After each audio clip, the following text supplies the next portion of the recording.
Imagine a world where your code runs seamlessly, effortlessly adapting to the fluctuations in demand without you lifting a finger. No more server maintenance, no more sleepless nights worrying about scalability. This isn't the future. This is now and the reality of serverless computing. And today, my colleague and I are going to walk you through some of the serverless best practices that are going to empower you to build resilient, scalable, and cost-effective applications. My name is Michelle Chisman, and I'm a senior cloud infrastructure architect here at AWS Professional Services, working with some of our largest customers globally on infrastructure innovation. And my name is Julian Wood. I'm a developer advocate. I work within the serverless team, and I love helping to explain how serverless works so you can get the most out of your cloud development experience, and also act as your voices internally to make sure that we're building the best products, services, and features.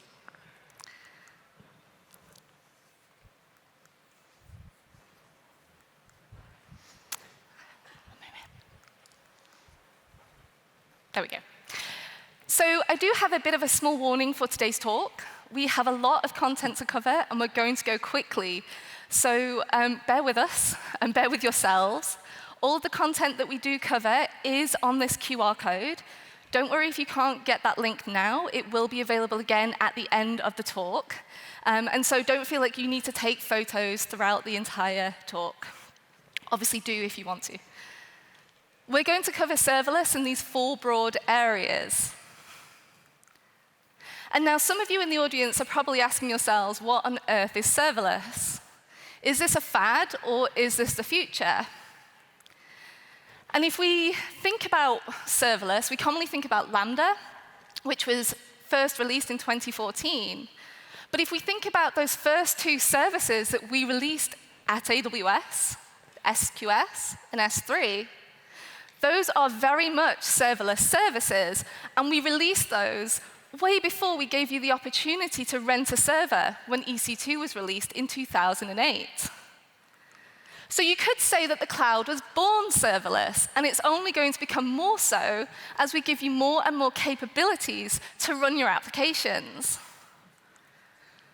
So if you do think about when Lambda was first released then in 2014, and that term serverless was coined, the primary goal of Lambda was to simplify running code, to remove the need for the use of servers and maintaining infrastructure. But over time, that definition has broadened and it's evolved, and it now means so much more. And it covers more important services like databases and storage.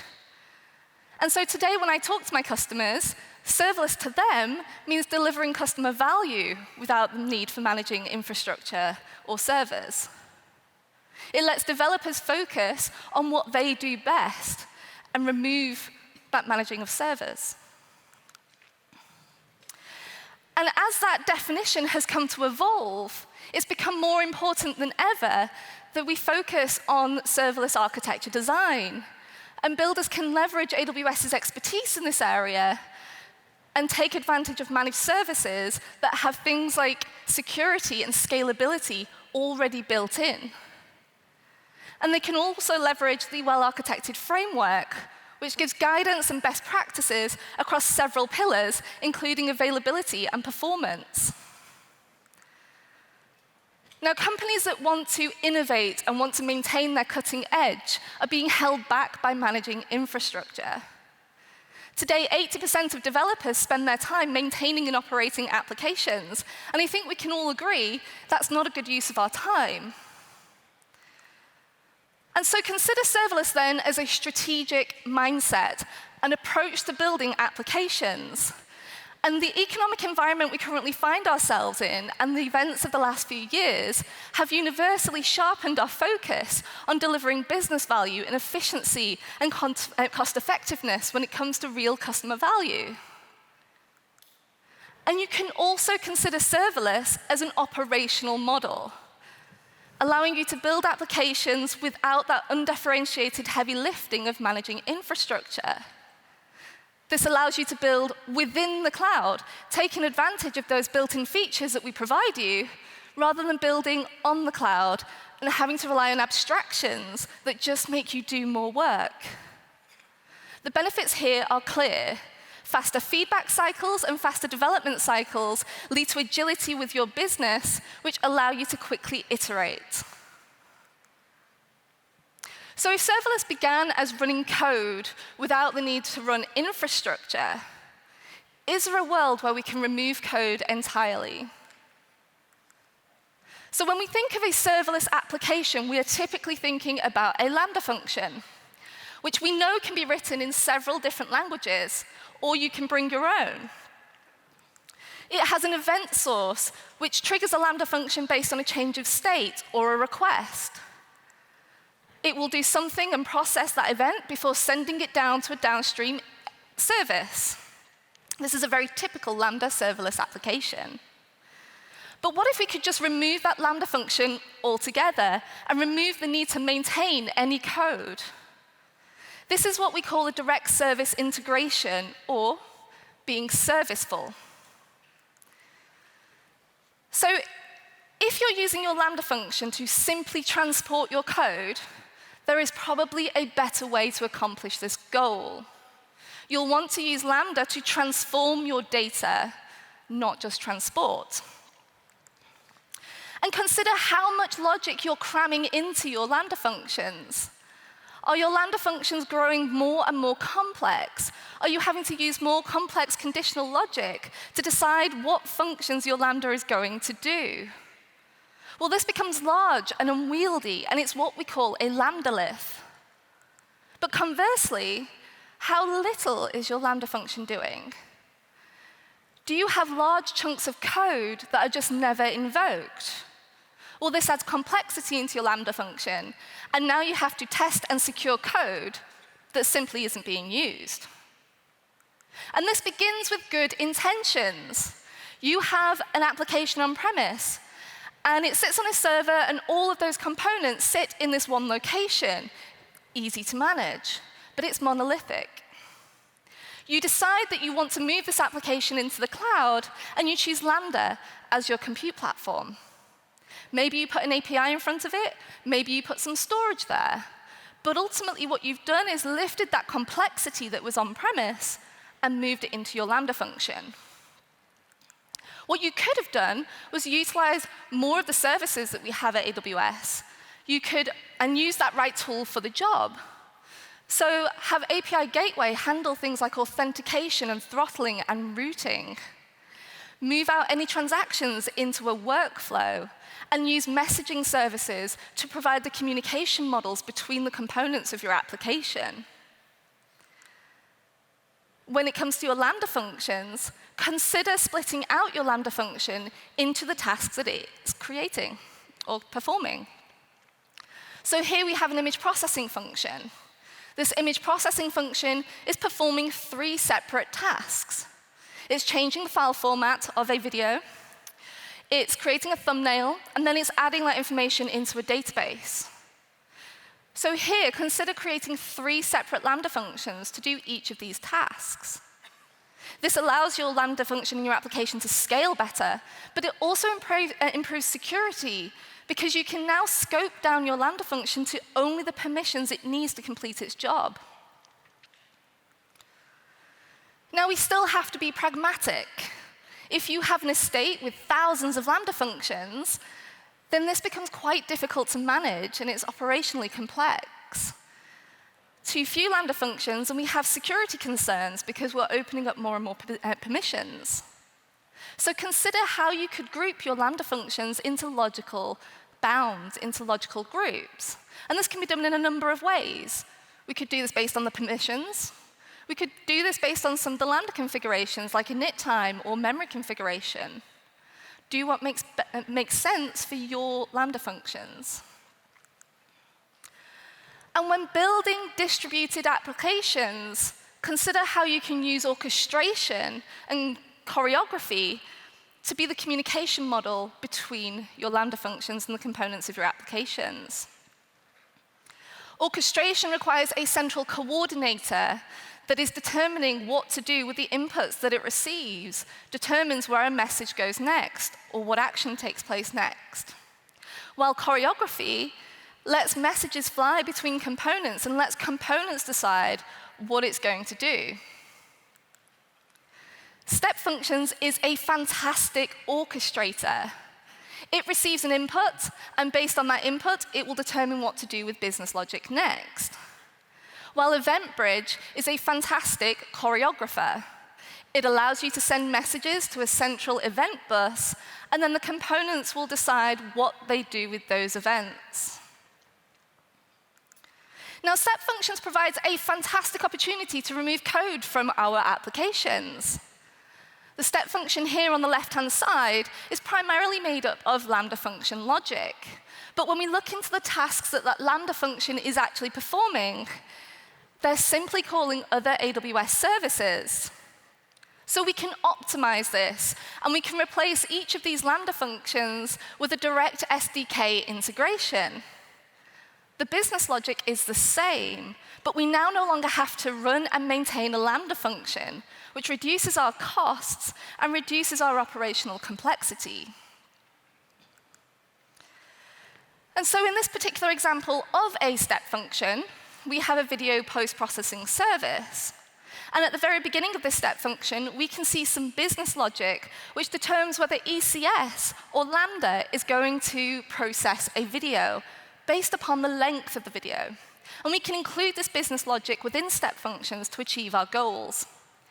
Following that step, step functions will then make calls out to DynamoDB before finally emitting an event to EventBridge to let AWS know that the event is complete. So use those direct service integrations where possible and improve the efficiency of your applications. Now, if we consider a typical video processing application, these might be the microservices that we see included. And each microservice operates individually. So step functions can work within each microservice to do the orchestration. And then EventBridge can send events between the different microservices to allow communication between the components of your application. This is a very effective way to build distributed applications. Now, step functions comes in two different flavors. We have standard workflows, which can run for up to 1 year and are asynchronous, and express workflows, which are speedy and streamlined and built for high throughput. Now, these can only run for a maximum of 5 minutes, but they can also be synchronous. The pricing models vary as well, and so standard workflows are charged based on the number of transitions, while express workflows are charged on the number of executions and the memory consumed to run it. Which means that express workflows can actually be very good for your budget. In an example of a short-running execution that's synchronous with about 16 state transitions, a standard workflow for 1 million executions will cost about $400.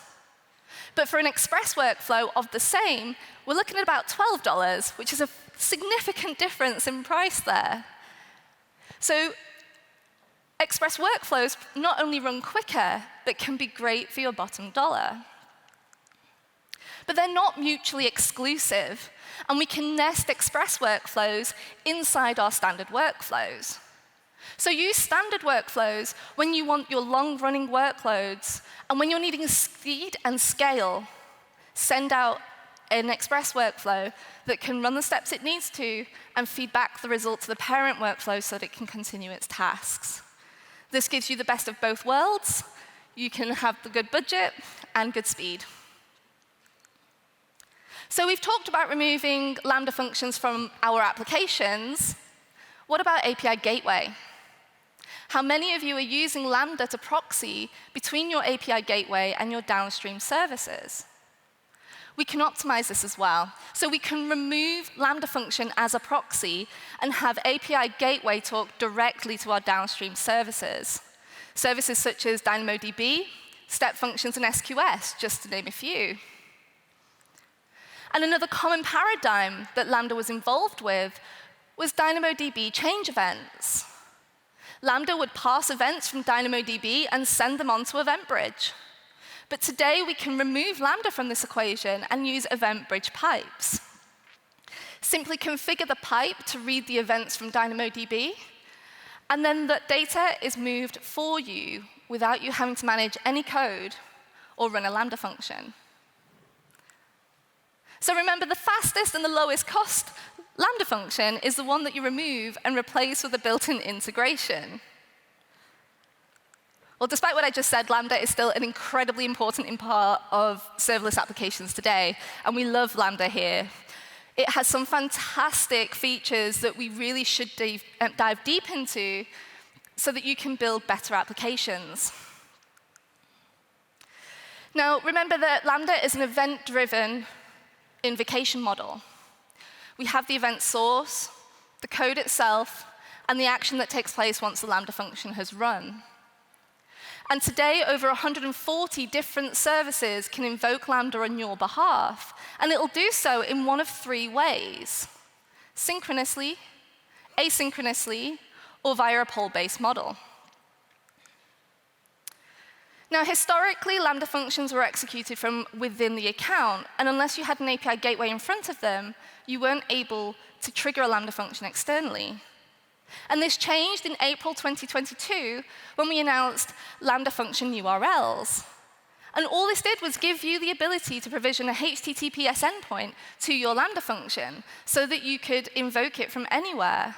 And this could be protected using the usual suspects of Cognito, CloudFront, and the Web Application Firewall. Now, when it comes to fine-tuning performance on Lambda, it's pretty much plug and play. Now, we do give you one particular setting that you can change to improve your performance, and that's memory.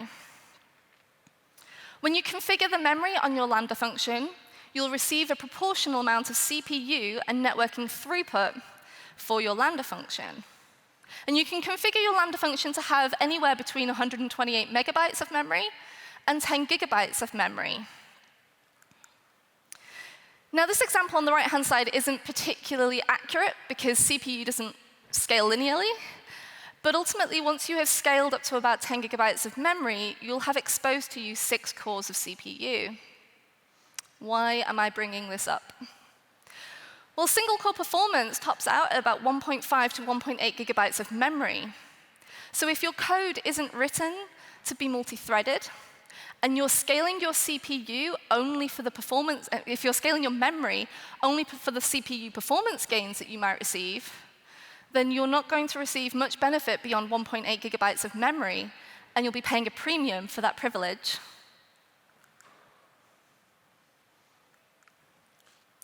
Now, the one thing that holds people back from scaling their Lambda functions is that the cost of a Lambda function increases based upon the memory that's provisioned. Now, this doesn't always result in a faster execution time. So let's look at some examples. I have a Lambda function here with 2 gigabytes of memory, and it runs for 1 second. And I have a Lambda function that has 1 gigabyte of memory, and it runs for 2 seconds. Which is the cheaper function? Well, in this case, they're pretty much equal. So running for half as much time is the same as running for double as much memory, and vice versa. But what about this example here? I have 128 megabyte memory allocated to a function, and it runs for 10 seconds. And I have a function with 1 gigabyte provisioned, and it runs for 1 second. Which is the cheaper function? Well, in this particular case, the larger function is the cheaper function. And so adding more memory improves the performance, and this can reduce costs. But why is this happening? So as we scale up in the CPU power, the application code runs faster. And we typically see this when Lambda is having to talk to another service. If you cast your minds back a few years, TLS certificate key sizes increase from 1,024 bits to 2,048, and sometimes even 4,096 bits. This requires a logarithmic increase in the amount of CPU power required to do the encryption. And so even if your Lambda function is simply talking to just one HTTPS endpoint, increasing your memory will result in a faster execution. Now, I said that there was only one thing that we gave you to tweak the performance of your Lambda functions, so that's not quite accurate, because we can also give you the option of which CPU architecture to deploy your Lambda functions to. Back when Lambda first released in 2014, we only had x86 64-bit processors. But today, we also have Graviton 2. Now, you'll have to do the price comparison and the performance comparison for your code and the use case that you have. But typically, our customers, when they move to Graviton 2, they see a better price performance and a better performance overall. Performance testing and benchmarking, though, can be a chore and a minefield for people who haven't done it before. And the Lambda power tuning tool allows you to compare and contrast several configurations of memory to allow you to choose the best configuration for your Lambda function. So in this particular example here, I can see from the data from this particular run which is the lowest cost function and which is the fastest. And those two may not necessarily be the exact same thing. So it depends what you want from your Lambda function for which configuration you choose. If I have a synchronous invocation, I'm probably going to care a lot more about performance because I'm going to want a response very quickly. But if I have an asynchronous invocation, I'm probably going to care a lot more about cost. And we can do the same comparison when it comes to x86 and Graviton. Take your function, deploy it to x86, and run the power tuning tool. Then take your function, deploy it to Graviton, and run the power tuning tool. And you can use the power tuning tool to then compare and contrast the two different runs. And in this particular example here, we can see that not only does the Graviton function run faster, but it's 41% cheaper than x86, which is a fantastic saving for your budget. And so the power tuning tool is a fantastic tool and cheap and easy to use for when you're trying to choose the best configuration for your function. And with that, I'd like to hand over to Julian, who's going to dive deeper into some of the more interesting areas of Lambda. Thanks, Michelle.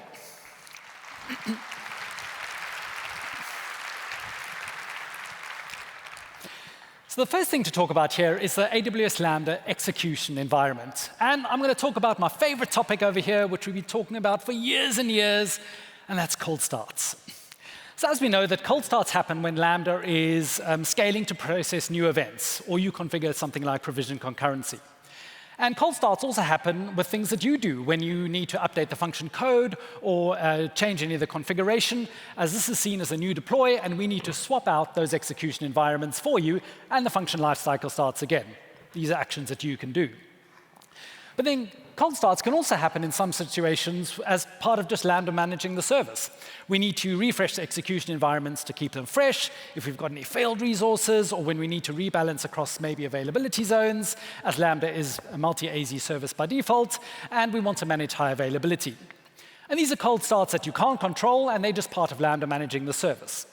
But typically, cold starts vary from under 100 milliseconds or up to a few seconds, depending on what you're doing in your code. But have a look at the purple text over there. Cold starts actually only impact a very small percentage of production applications or workloads, typically way less than 1%. Now, for some of you that are running synchronous-based workloads, you've got a lot of APIs, and you've got some other kind of things that are running, this may not be acceptable to you. So, of course, we're going to talk about some things that we can do to fix that. But when you're a developer and you're building and you're testing your Lambda functions, every single deploy, what's that going to be? It's going to be a cold start. And so if you think that when this scales, this is just going to be crazy, well, that's not in fact the case.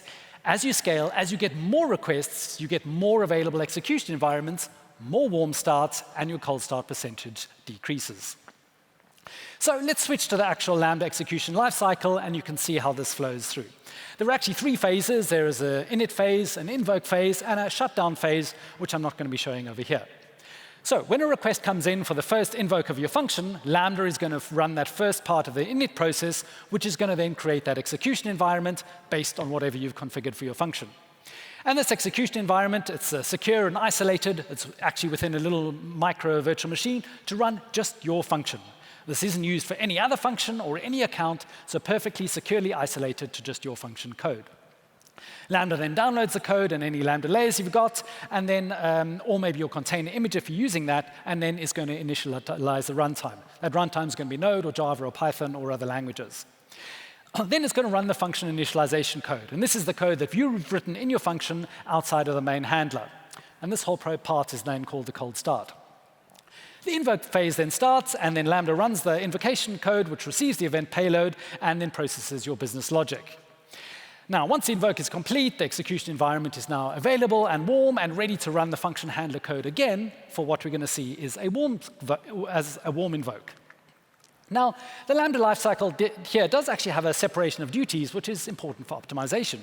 The part that we optimize is AWS as part of just running the service, and the Lambda team spends a lot of time over the years, like shaving milliseconds, microseconds, as much as we can, improving jitter to make things as fast as possible. And then there's your part of the side of the line, which you can optimize your code to make things run faster. So let's talk now a little bit about the composure of a Lambda function and how it impacts things. So this is some example pseudocode over here, and there are the two parts, the code outside the handler, which is the initialization code. And this is the code that's going to run during the cold start, and this is a good time to set up maybe some database connections or some load some external dependencies, or do anything that future invokes can reuse. And then you can also load other helper functions that your handler can then use. Now, optimizing your cold starts in this part of the Lambda function is important. And this is mostly for synchronous invokes, but also to reduce your costs. The shorter your Lambda function runs, the less you're going to pay. So the idea is to do whatever you can to optimize those cold starts. Then you actually have the actual handler. And this is the code that runs your business logic during each and every invoke. It's going to interpret the event. It's going to maybe write something to a database. It's going to read from an API, whatever it is that your custom code actually needs to do. And you also want to make this as fast as possible because that's good for performance. And you want to be able to reuse what you've already set up in the initialization code to use in the invoke phase. And then another tip is actually just to separate the business logic. That's the code you're writing to do the business process from the actual handler method. And this can make it easier to run unit tests against your code without having to think about Lambda-specific stuff. And this is just general coding best practices. When you are developing applications and you want to be able to have test harnesses and frameworks, this is just the similar kind of concept applies for Lambda. Now, there are some things that you can do to help to make the init faster.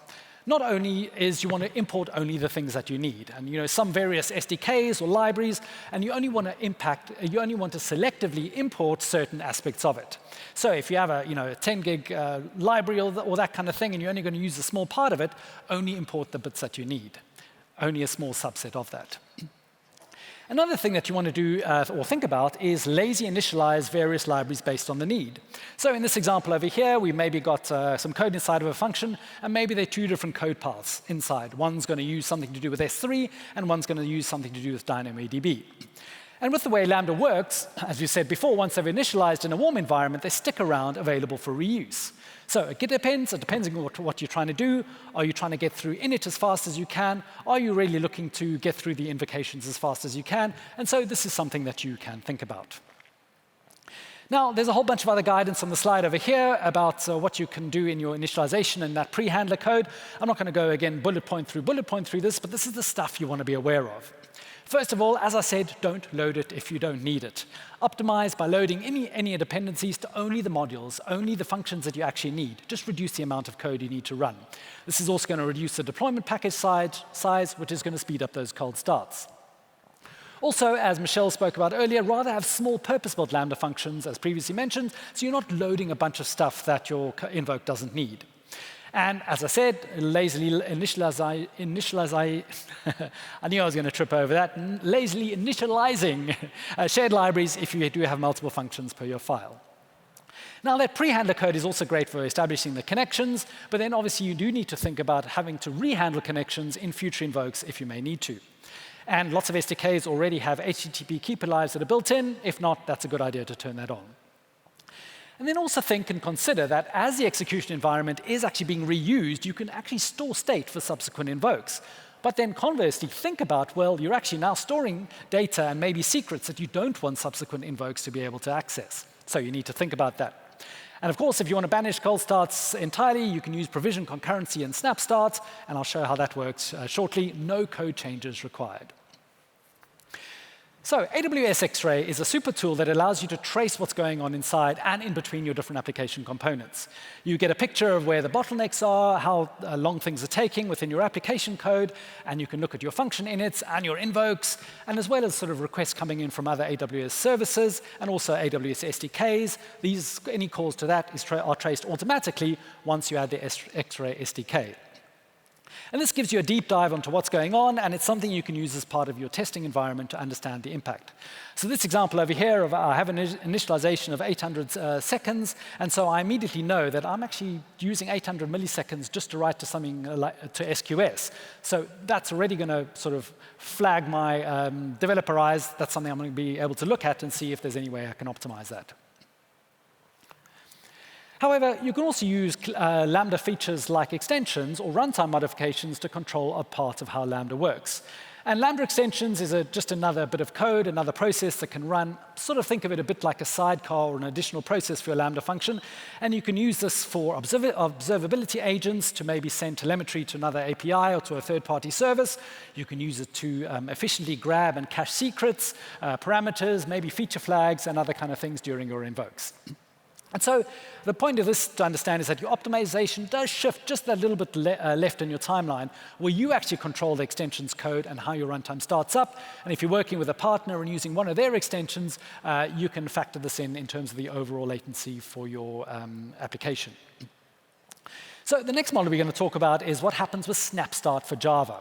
And snap-start, what that does, and it is cool, is it completes that full initialization process ahead of time. And then once the initialization process happens, it takes a snapshot, an in-time snapshot of the disk, of the memory, of that running execution environment, and then makes it available forward for your Lambda functions to use. And then when an invoke comes in, Lambda just resumes the pre-created snapshot rather than running the full initialization process. And this means Java cold starts are, normally can be many, many seconds, and this can just be way under a single second for Java cold starts, which can be a dramatic performance improvement. And I'm just pretty much encouraging people just to turn that on. If you're using Java, just turn it on. It works really, really well. The main thing you sort of need to think about is using those reconnections to databases, because you need to rehandle that because the initialization is frozen at a point in time. But beyond that, there's no additional cost. It works with all your additional tooling. There's no special packaging you need to do. It's just a toggle that you turn on and makes it really easy, and a big, easy win for Java functions to be much, much, much faster on that init. Now, also within specific languages, there are a whole bunch of optimizations you can do depending on the language. This is a whole list of things to look at, and I'm not going to go through them individually, but it's just a handy resource to look at to see what the possibilities are. And what I'd say is these are sort of general just coding best practices, either SDK best practices or best practices for the given language runtime that you are working with. Now, there's a bit of a sort of hack that I like to see every now and again, and it's a sort of super secret trick that I've sort of learned over a couple of years working in IT, and you're lucky, I think, here today to be able to learn about that. And it's just upgrade your stuff, people. It's one of the easiest things you can do, one of the best things you can do, one of the cheapest, easiest, silliest, laziest things you can do is actually just go to the latest version of something. And of course, there have been many examples over the years. Bumping up a minor version of some time gets you a performance win, and you're like, all I did was deploy a new version, and I'm saving money, and my code runs faster. Awesome. And because Lambda does a whole lot of updates for you behind the scenes, things just get faster. And so on top of keeping on version updates, keep on top of your dependency updates. I know Dependabot can be a little bit annoying for security things, but there's a lot of good stuff that's going to happen in there, especially for the security of your code, but also for the performance of your code, minor tweaks and minor things. And it can lead to graphs like this, where you can see a major latency drop just by moving to a new runtime. You didn't have to change your code at all. So this is an easy, good win to do. And there are other ways to optimize your logging, which can also reduce costs, especially with high-scale functions, because CloudWatch costs are based on ingestion and storage. So you can use the embedded metrics format, which is a great way that you can also create metrics from your logs. Set your retention policies for your development and your testing environments. You don't need to keep your logs around forever. There's also new functionality that has come out recently, which you can control the log level granularity. So you can have debug logs turning on, for example, for your test and development environments. And when you run in production, you can have info and potentially warnings. And so you can also send now you can send logs to custom destinations as well, so you can also have more control over your retention policies. Another super useful tool for removing the heavy lifting with observability and other features is the open source power tools for AWS Lambda, and which the community and AWS has created. It's a library you can easily add to your function, which helps automate a whole bunch of best practice guidance in your functions, and really adds cool superpowers to your coding. And we're seeing really great adoption within AWS and outside AWS, and it's sort of kind of well-architected best practices in a box, and I definitely encourage you to look at power tools. Now, since we're looking at the Lambda lifecycle, it's now worth having a look at concurrency. And concurrency, which you can see here, is a number of requests that your function is serving at any given time. Think of it as simultaneous processing. When your function's invoked, Lambda is going to provision an instance of it, that execution environment, to process the event. It's only going to be able to process a single event at a time, regardless of how it was invoked. Now, if there's a batch pulled off a stream or off SQS or something, you may have multiple items in that actual batch, but it's still seen as a single invocation request. And then if new requests are coming at the same time, need a new execution environment, that then scales up, which I'm going to explain how that works. So to see this visually, following the timeline, a request comes in, Lambda runs initialization, cold start, and then invokes the function. And again, this is only processing that single event. Function is invoked again while still processing the first one. Another invocation environment is provisioned, running the init process, increasing the function's concurrency. When the code's finished running, it's able to handle another request. Here you can see that request number 1 has actually completed. And so another invoke comes in, Lambda behind the scenes says, I have an environment that's already warmed, up and running. I'm going to pass the event to that execution environment. And this process continues as subsequent requests comes in, reusing warm execution environments when they are available, and creating new execution environments when you need more, and that's increasing the concurrency. Now, we do keep warmed environments around for a period of time, and that sort of depends on idleness, based on the scale of your function and a number of other factors. And other than some controls we do have, you can't really impact this functionality. This is just something that we take care of you and try and optimize it as much as possible on your behalf. And you can actually count concurrency as a number of simultaneous parallel requests and invokes happen. So for a single execution environment, that number is always going to be 1. And here you can see as it fluctuates as cold and warm starts happen with a concurrency equal to the number of execution environments. There are also cold start optimizations that we do on your behalf. For example, in this example, a second request comes in for the function, and this is going to spin up another execution environment, do the init process. However, the first invoke completes before the init process finishes. So we can actually rather route the second invoke request to the now unused execution environment, which reduces the cold start times. The second execution environment then completes, and we can use that execution environment for a future invoke sometime in the future, and you just don't need to do anything. We just improved your cold starts for you, basically giving you the freshest workers environment when we can. And you're not really even going to know this happens unless you're looking at something like X-ray, and you're going to see the gap between the init and the invoke. So how does concurrency relate to transactions per second or requests per second? Well, the number of transactions Lambda can process per second is the sum of all invokes for that period. So in this case, we've got 10 invokes, they're taking a second each, we've got 10 transactions per second. But if your functions took half as long, you'd be able to fit 20 of them in that time period, and so you don't actually, even though you have 10 concurrency, that 10 concurrency is working faster, and you've now got 20 transactions per second. And so you need to think of this if you've got a downstream service, a database, or an API that can maybe only handle, say, 15 transactions per second. You can think of how Lambda works with concurrency and speed, and think of that as the factor that you can manage the throughput down to your downstream service. And so we do have some options for how you can control this. We've got reserve concurrency. It allows you to set a threshold for the concurrency, and any future invokes will get throttled. And this is useful if you've got a problem with the downstream service, that you can then manage that and manage that throughput through to the downstream service. And also, if you set it to 0, that's quite a cool little hack. You can set it as an off switch, and then you can repair the downstream services if there is an issue, and then dial up your reserve concurrency again, and Lambda can carry on processing. Now, one thing we do have Lambda, and I've talked about it beforehand to banish cold starts completely, is a capability called provision concurrency. And you configure this for a certain Lambda function published version. And basically what we go behind the scenes is we go and run that initialization process for you on your behalf, and then keep those functions warm so they're directly ready to run for an invoke. And this is useful, mainly for synchronous requests. Say you've got a TV show that you're streaming at 9 p.m., or you've got a sale happening at 11 o'clock in the morning, or some big product launch. What you can do is you can pre-do that whole initialization process. So when the time comes on the hour for your super critical business process, you can have the fastest performance possible. And provision concurrency can also save costs in certain situations. But also, make sure you are getting good value for your business. If you've got more provision concurrency that you need, you're just paying unnecessarily. And so you can actually use application autoscaling to auto-update the values based on what you need. So another thing to talk about concurrency is how Lambda functions scale over time. Now, previously, we had a model of account concurrency where within a given region, you had a total amount of concurrency, and then you had what was called a burst rate inside of that. We actually recently changed this at reInvent last year. We changed the burst model, and this basically applies to all functions that exist. So now you land up with a maximum increase in concurrency of 1,000 instances, or 1,000 of those worker environments every single 10 seconds to help with a function.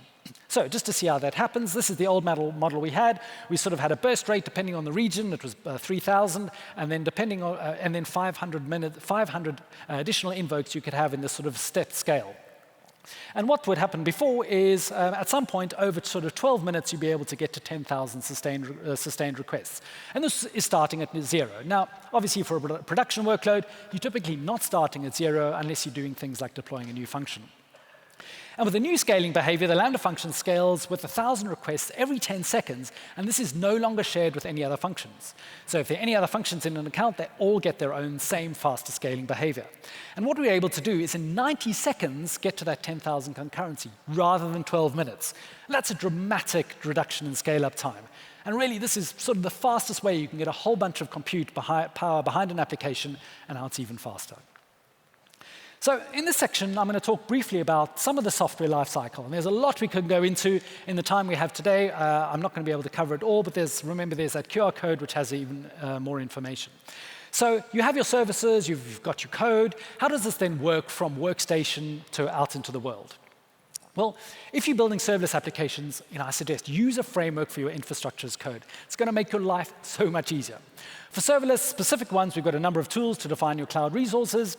From AWS, we've got AWS SAM, the serverless application model, an open source framework, as well as the CDK, again open source, to define those cloud resources using familiar programming languages. And both of these expand and just generate normal cloud formation.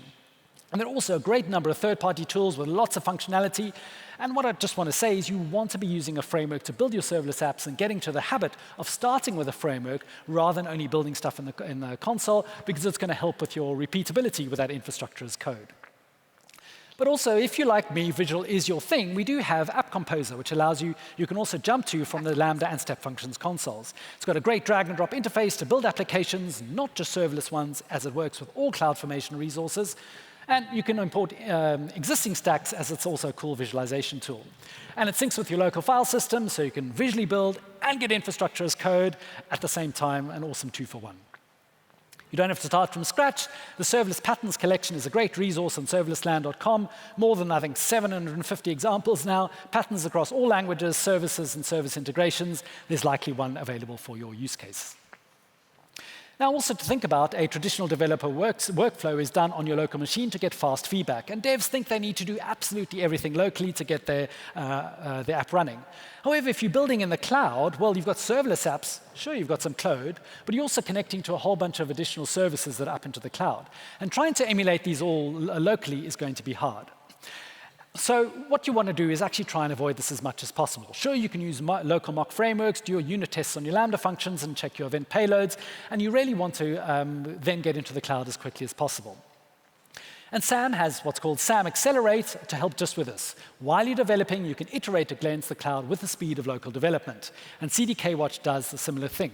This means you can work in your local IDE where you are and also do quick updates to your cloud resources without having to go through a whole CloudFormation redeploy. And you can also use SAM logs to get aggregated logs and traces back in your terminal, which is helpful. So this really changes the way you build serverless applications in the cloud, giving you the best of both worlds. Fast local development and also using real cloud resources, because that's where you can check things like IAM permissions. So in the time today, we said we would cover a lot. Michelle said that. I hope everybody's OK. It's not just after lunch and you dozing a bit. You probably do need some time to digest not your lunch, but also this presentation. So we talked about how serverless lets you focus and concentrate on what your customers need with great agility, all the service integrations, the power of Lambda, how it can do, and also your software delivery lifecycle. But there are still so many best practices and optimizations possible we could carry on forever. And so this linked resources, which Michelle said we'd share again, contains links in this presentation and a whole bunch more, so you can find out how to build the best serverless applications. You're in London, you're lucky. May the 14th is EDA Day, Event-Driven Architectures Day in London. We're going to be diving deep into building distributed applications. It's going to be a fantastic day in the City of London, so I would encourage you to sign up. And I mentioned before, serverlessland.com, your best resource for all things serverless on AWS. It's an aggregation site with blogs, videos, tutorials, learning guides, a whole bunch of great information over there as well. Also, with Skill Builder, you can come and join the Millions Learning with AWS training, and there's a visual skill builder. I think there's 600 free online courses, hands-on labs, and role-based games. But thank you so much for joining us here today. We really appreciate you spending time with us, and hopefully we've been able to give you some things to think about. If you do like deep technical content, we love creating it for you, but please let us know in the session survey. The trick is if you do a 5, then we'll be able to come back next year and do even more deep technical content. So thanks so much for joining us. Our contact details here on the slide. We will be around for a little bit if you have any questions. But thanks so much for joining us here in the AWS Summit today.